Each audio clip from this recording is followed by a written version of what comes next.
عێراقیەکان بەس کاتێک کچێک لە شاری ئیمامی حوسەین لە کەربەلاوە لە تافگەی زەڵم و سەیرانگەی ئەحمەداوا خلکی جانی لە دەستەدا بزانە ئەو خەڵکەی چۆن کۆ کردەوە.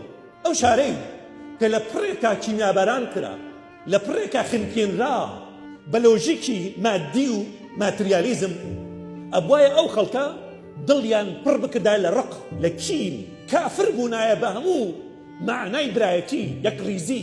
بەڵام ئەو شارە چونکە لەسەر سروشتی پاک ماوەتەوە، ئەو ئیمانانە دوو جار منی گریان، جارێک بۆ لە دەستدانی جانی ئەو کچە نازدارە ئەو مناڵە ڕوقەیەی کەربەلایی، جارێکیشان بۆ ئەو تەبایی و خۆشەویستیە پێی پیشانان هەڵەبجە بەردێکی زۆر سەنگینە.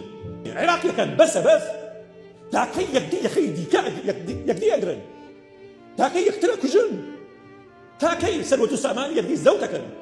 بۆ باوەش ناکەن بەیەکە، بۆ هەڵەبجە ناکەنە مامۆسای خۆتان.